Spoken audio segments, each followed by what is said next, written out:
Hello and welcome to the Handicapable Black Woman Throne Room. My view of humanity is a whole new tea. Hello and welcome to the Handicapable Black Woman Throne Room. My view of humanity is a whole new tea. Hello, and today I am going to be talking I'm going to be talking about hair and appearance versus men, especially conservative or they're mostly conservative men or moderate men, or especially the Christian man, because it's really annoying how, okay, I understand a lot of men are not going to like me. It's like the men that dated me didn't like me. They dated me expecting to change me. They dated me thinking that if they forced me and threatened to punch holes in walls, and or if they gaslit me and kept telling me it was my fault, or telling me that the way they lived their life, I am supposed to just jump and follow. That was Mr. No Heart. And there's so many examples. Like, I know it's like I'm going to be getting to other things soon, but while I write my novel and while I'm trying to think of examples for my Grim Reaper, for my superheroes, for my main characters and everything like that, I keep just going down the toxic dating nightmare memory lane. And especially with the messages that I get from men, especially black men, the way they try to say I'm ugly and like I need to spend more money on my hair, or you're not worth anything because you only have one picture in your profile. One reason why, and the thing is, men don't even understand why I have one profile, or especially men who want to automatically say I'm fat. I'm thick. It's like, you know what? Yeah, okay, I am a little fat. I'm a fatty. I'll say it because, like, I'm me and I'm not going to change. But when I'm getting all of these messages on dating platforms, why are men who are not attracted to me, why do they keep writing me? If men don't find me appealing, and or if they don't like my standards, why would they write me? If they don't like my political stance, or if they think I must be brainless or an R word because, yeah, because if you and if you're new, you got a lot of episodes to catch up on, because I show screenshots. I'm petty. I don't care anymore. I get as petty as I want, because I grew up with the thought in the back of my mind from my mother: as long as you walk like that, no one's ever gonna want you, love you, or marry you. And I've like one of the first disgusting serious relationships that I was in, I didn't want to date this guy. And I remember he begged me and begged me and begged me. But after, because it was on Plenty of Fish, he kept trying. And there were so many other men. Because now part of me is wondering, how many other women did he beg? How many? Because, he's not a good guy at all. So I'm almost at a point where I think he just kept begging women. But since men kept telling me I better quit grad school if I was going to date them because they didn't want a smart woman. And some men only say, oh, if it was more than one, that means something was wrong with you. Do you know how many men have told me this? Do you know how many men wanted nothing to do with me because I was going through grad school, especially black men? Especially black men. And I'm not saying women are perfect, but I don't date them, so I don't know. And also, some women would like it because that means the man's going to make more money. But I think that's the exact reason why men don't want women, especially Christian men. Because, like growing up at my church, I've been going there for 30 years. I'm looking for another, like, religious home because the sexism, the patriarchy, and the ignorance and brainwashing that they've done all these years. I'm just at the point where I'm just like, you guys are bigots. You guys are just plain old patriarchal bigots. And it's to the point where my they've told my father, they've convinced my father that one day I'm just going to wake up and my disability is going to be prayed away. It's just going to be gone. And then it's like my mom used to say what I told you, like with the no one's ever going to want you, love you, or marry you as long as you walk like that. But my father, even, he's told me over dinner several times, no one's ever going to marry you. So now you just got to figure out life on your own. It's like you walking like that. And he was like, and it's sad because it's like you're a beautiful girl too. And then a lot of these men out here, it's like some of them, like even going to Disney World. I remember I almost ended up crying the first day because we went to a restaurant and it was a wonderful restaurant. And it wasn't the waiter. The waiter was nice. He was polite and everything. But it's like there was two black men, one white guy. Every time, like when I went up to go to the restroom, going there and coming back, two different men. Why are you walking like that, hon? You need to get yourself fixed. You're too beautiful. You're so beautiful. Why are you walking like that? I hope they get that fixed soon. It's like, yeah, if you're ever going to get a man, you need to get that worked on. At Disney World. Supposed to be the happiest place on earth, but that day, part of me was just like, I wonder if my sister can get her money back, because that was supposed to be my birthday present to cheer me up because of after over 30 years of doctors blaming me for how I walk. After 30 years of getting to the point where I could no longer walk, having to to get surgeries, and having like my sister being nice enough to drive me, accompany me, and hold my hand through some of the most torturous tests some of you men would never even make it through. You guys would tap out so quickly like you were in a WWE match. But I had to go through so many tests to finally get diagnosed. And I didn't have one of these stupid doctors apologize to me. Not one. And that's why I'm going to post their pictures and their identities on this platform.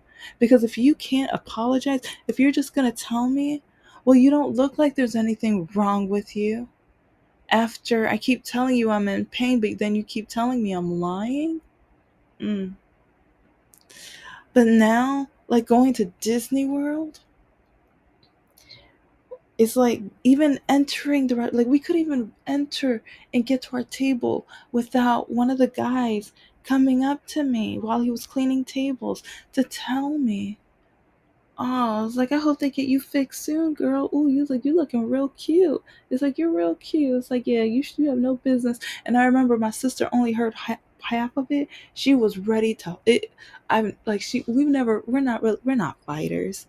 Oh, we'll cut you up with our mouths. I know how to, though I'm real petty. But it's like, actually, yeah, we're both petty, so we're witty too. We're sarcastic, we're petty, and we're witty. We're the triple three. So we're a triple verbal threat. And so when I saw my sister turn around, I was like, oh shoot, no, no, okay, yeah, let's go. No, let's enjoy a dinner. But then when it happened, both going and coming back to the restroom, and these are two other different men, it gets annoying. Because one, why are these men looking at me? Why are these men targeting me? It's like, you're just like, say hi, hello, how are you? Are you enjoying your trip, or are you on vacation, business, whatever? But you have no business trying to tell me that I need to fix myself. You have no business trying to tell me go to the hospital so they can fix you so you can find a man. And then dating apps. These men like, oh, you need to buy better hair. You need to get better hair. You get cheap hair. You know what? I sure do. It's like I haven't found a man worth trying to be nice to. It's like, and Mr. No Heart, like, cause yeah, I used to get nicer hair, nicer wigs or whatever. But then, if you guys want me to be at my best, you got to be ready for the attention. And I'm not saying I'm beautiful, I'm pretty, like, because part of me wonders, am I ugly? Because majority of the men who say I'm beautiful just want to bend me over. The men who call me beautiful just want to use me for my body. Most of the men who say I'm beautiful, they have no concept of understanding me, listening to me, and getting to know me. So the only men who say I'm beautiful are the ones who want to treat me like property. And then the men who know they have no chance and, like, we all know where, they call me ugly, fat, and stupid, and the N word, the R word, the P word, the C word. It's like the element of it, like all the words. And they say it so quick. So, in all honesty, I don't know how I look. And I know there's some guys, like, when they match with me, whatever, it's like part of me wonders, did they only want to go out with me so they can say they dated a person with a disability? Because it's like as soon as they met me, they felt like it was a check mark. It's like, oh, okay, I date, like, I hung out with her 5 minutes, that counts, whatever. After that, I wasn't human enough. Or once they met me, they took something out of their pants telling me, oh, now you have to, like, if you want to go out to dinner with me, you got to handle this, mouth this, whatever. But then when I refused, oh, well, if you're ever going to get a man, that's the only way you're going to get one. Oh, it's like, and part of me was just like, okay, I'm not putting down men who work certain jobs, but the men who demanded me, the men who told me that no one's going to want, mm-hmm. It's like, and I'm not saying they're never going to get promoted or get higher pay or get, because, like, I still, like, I'm for the minimum wage going up. And it's like, I'm for taxing the rich. Oh, they need to be taxed so hard, harder than some of these men want to bend me from the back. Yeah. But it's crazy how some of these men just act like I have to mold myself and behave and obey and do everything that is in their liking. It doesn't matter what I like. It doesn't matter who I want to be. Because, oh yeah, back to the guy it's like, I've dated men who literally threatened to punch walls if I did not do as they said. And if it was their house, I would not have cared. But it was his grandmother's house, because he kept stealing. Like, the only way he could have money in his pocket is when I learned so much throughout time, like over time, because sometimes I'm like, how does he have money all of a sudden? He just got a job, but he didn't get paid yet. And I'm like, oh, he's stealing. And then he goes to the pawn shops and pawn the, oh. But then he lives with his grandmother, and there were already three, because that's one reason why I didn't want to say a word, was because there were already three holes in the walls. And I felt bad for his grandmother, because I'm like, I don't want her to have to pay to get all these fixed. If this was his house, I don't think he would do it. I think he would have enough respect for himself and what he worked for. But he didn't put a dime. She was still lending this fool money. But if he wanted to go out, if he wanted to go see toxic, horrible friends or people, if I didn't go with him, he would threaten to punch holes in the wall. And I remember there were a few times where I'm like, okay, yeah, fine. But I said, we're going to drive separately. And he would ask why. And I'm like, it's getting late and I'm going to go home right after. So I would be able to trick him. And so, like, right when, like the way to get to, like, a lot of the areas, there was, like, the street right next to the expressway and everything like that. So it's like I would pretend I'm following him, and then right at that exit, oh, I'd cut it, and make sure that I'm on the opposite, like, side, like the farthest lane. So because there were two times where he tried to get on the expressway in order to cut me off, but I was able to do it in a way where he couldn't. And so yeah, it's like yeah, I've had some Fast and Furious moments because and some people are just like, no, no, no, you don't know how this man was. And this is the same guy who I've told you so many stories about, but this is the breadstick Olive Garden guy. This is the guy who Valentine's Day brought a woman he was cheating on me with over, but he was so stupid and so under the influence of special candy, like oh, the girl, the mistress girl was the one. I'm so sorry. Oh my gosh, I'm so sorry. Please forgive. I didn't know. I don't. It's like yeah. It's like yeah. I heard you were a good woman. Like so, she knew about me, but yeah. You've already heard majority of that story. But and this is the same guy who took pictures of himself while cheating on me. When I say while, I mean he was in these women, and there were different women because there were different shades of white. Yeah, and it's like yeah, yeah. But when it came to oh yeah, it's like does the butt have a pun? Maybe because the way he treated me and the amount of women he bent over and took pictures to show me while he was under the influence, but then he begged me. He was like, he kept trying to beg me back. And I'm like, what's the point? Other than you wanting my money, other than you wanting my car, other than you wanting my, like, inspiration? Because I was the one who was telling him, this is something you're good at. So why don't you save money? Why don't you work 2 or 3 jobs, save money, create a bank account, and have it as I am trying to save for my own business fund? And then, so then every time you think of buying special candy, you're going to remember what your goal is. I was the one trying to help him. But instead, he hated that. And he hated the fact that I finished my second master's. He hated that.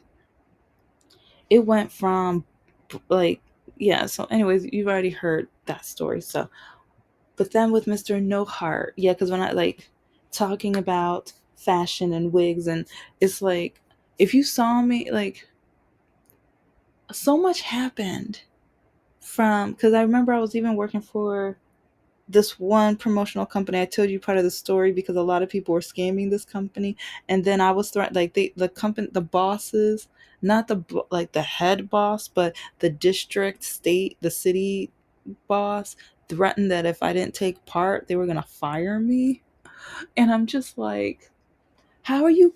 You're literally gonna fire me for breaking the like you want me to break the law?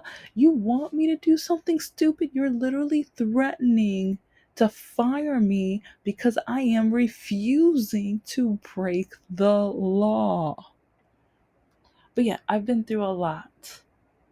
And right around that time, it's like trying to like finishing school, but then trying to apply for jobs, but then those jobs were telling me that my walking was a distraction, or I was overqualified because now I have 2 masters, or them telling me that I was spelling my name wrong, and then to come back Stephanie once I realized how to spell my name. And then when I showed them and told them this is my name, we've never heard of a name like that, we don't know why anyone would make that up. And it's just like, are you kidding me? So it was just like farther and farther and farther into depression already.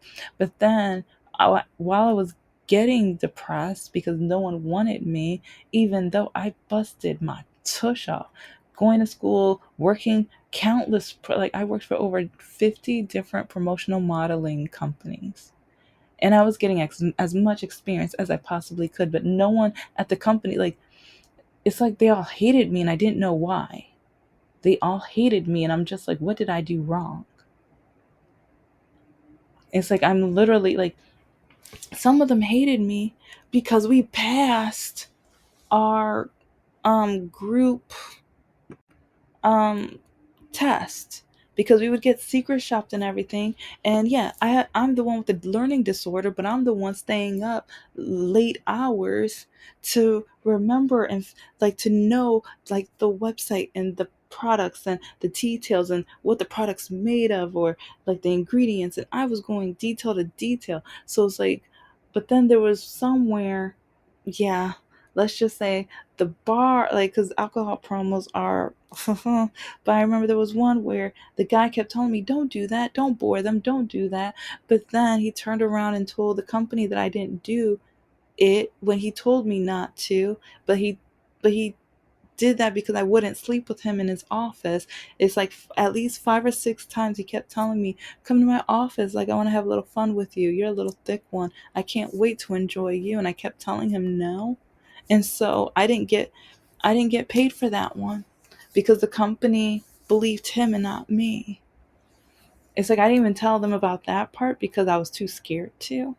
But yeah, he it's like he told me not to do what I was trained to do. And he would follow me and say, "Oh, you guys don't want to hear about these facts. You guys don't want to hear about the ingredients. You guys don't want to hear about recipes or food." Because I went over and beyond and I looked up like foods to cook with these drinks that would complement them. I do that a lot with a lot of the wine and alcohol promos because I realize a lot of people, they enjoy that. So especially if they enjoy a drink every weekend or on special occasions, that's a extra, that's a bonus and everything.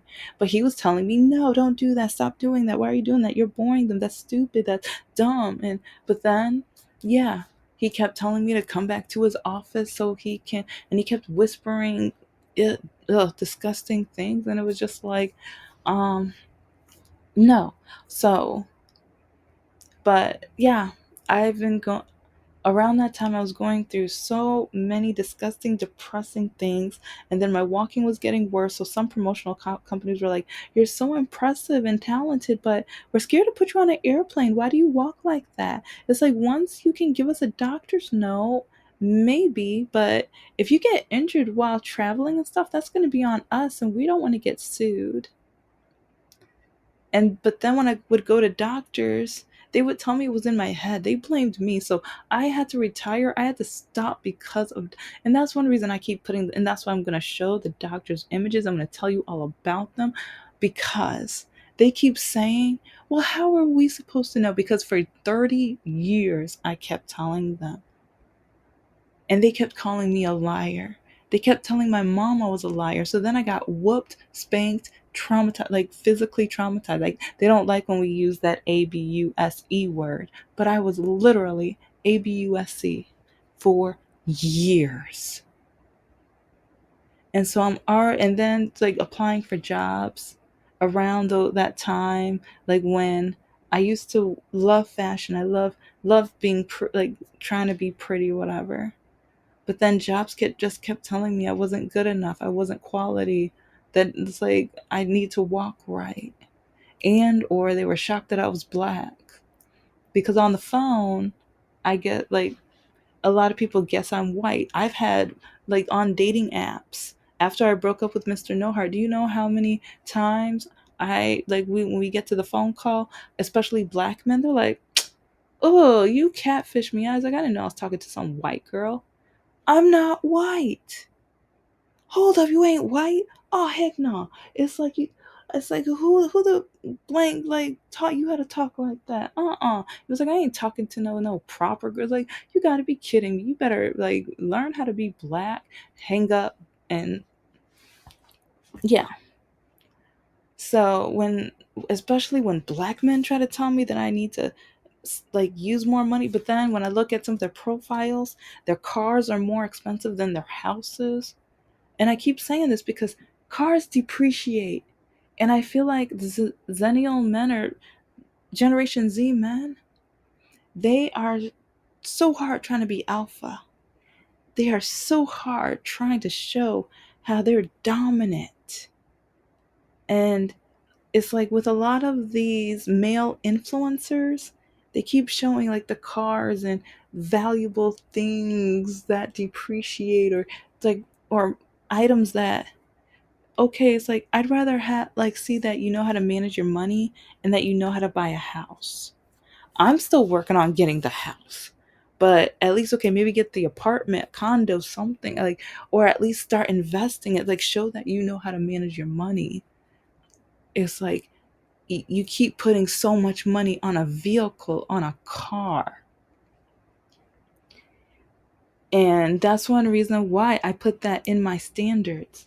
Because like, even after Mr. No Heart, because that man owes me, whoo, 3 to 5 that it might even be higher, but I know for a fact at least $3,000 to $5,000 this man owes me. And then Mr. Lockakey, his ex-wife kept calling me the N-word so many times. He kept threatening she was going to take me to court for calling him to pay me back the money he owed me. If you've been listening to the videos, you already know that story too. But all of these men keep telling me to spend more money on your clothing. You look ugly. Spend more money on your hair. Why don't you do this? It's like, oh, only one picture. You're worthless. You're ugly. You're not. I was like, you're not pretty enough for a man that lives to these standards. Okay, so if I'm not pretty enough to live up to those standards, and I live up to those standards, but then you're gonna hate me for living up to those standards, we're not compatible. So why in the world are you writing me? Why in the world are you writing me? Especially Republican and Christian men. Why are you writing me? I'm a Christian woman, but oh, the Christian community, like my own pastor even had the nerve to say, ladies, have your babies now. You can start your careers later. And you know what? He's kind of right, but ageism, and companies compare and look at, like, females versus males with age differently and beauty differently. It's like, even I think it was 2020 or Dateline, they covered this in stories showing how, like, they had like a two women go for the same interview, and one was more attractive than the other, point blank. And they showed on camera the mistreatment that the one that wasn't as pretty than the other, like it. But then men keep saying, you can wait on this, you can wait on that, you can wait on this, have babies, do this. Your job is to have kids. You're selfish. You're supposed to be beautiful. You're supposed to be beautiful all of your life. You're supposed to look like this person. It's like you need to be a Kardashian, or you need to look like this. Even though they've been through so much plastic surgery, they might as well call themselves Barbie. You know. But anyway, I'm gonna have a part two. Well, you know what? It's like, I always talk about this kind of stuff. So anyway, this is the Handicapable Black Woman. I am a woman, I am of color, and I am handicapable. But most importantly, I am human, and you're human too. And guys, shop small business. Shop these small businesses. It's like, if you can keep away from, like, Amazon just a little bit, because I know my books are on Amazon, so I'm contradicting myself. I am slowly moving to the point where I can step away from them, but I'm one woman. I'm trying to finish my novel. I'm trying to get all the pieces together. I'm trying to start, like, the Etsy store and the other mini stores and my website, but I'm one person. So it's like, is it gonna be, am I gonna be off of it by 2026? I hope so, but no promises, because yeah, if you don't know how much effort it takes to do all of this by myself, it's like, other than my illustrations and the editing or whatever, yeah, I'm one woman. So it's like, work on your dreams, work on your goals. Don't let these people stop you. If they try to tell you how to spend your money or what your expectations and standards are supposed to be, run. Okay. Bye.